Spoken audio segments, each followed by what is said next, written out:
Clinton has blamed the Palestinian leadership for rejecting what he called a generous peace offer from Israel and the U.S. beginning at Camp David in July 2000. Yes. Your view? The proposal that he made was very ephemeral. There were never any maps drawn. There were never any particular delineation of a future border between Israel and the Palestinians.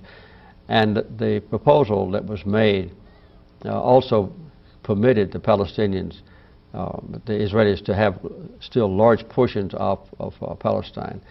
And it did ostensibly restore about 90% of the little tiny West Bank to the Palestinians. But that does not include the access to the villages, and that does not include the barrier about 300 yards all the way around a village, and it didn't include the highways that went back and forth. So for all practical purposes, there was no way that any Palestinian leader could have adopted the proposal that was made.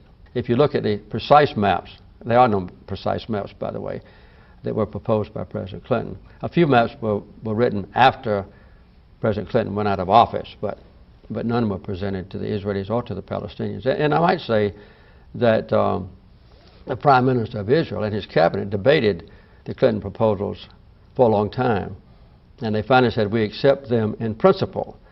But they had over 12 pages of objections or caveats, and Arafat also said, we accept the Clinton proposals in principle, but there were a lot of caveats as well. So there never was any precise delineation of land or exact description of what would happen with refugees or in definitive terms with Jerusalem.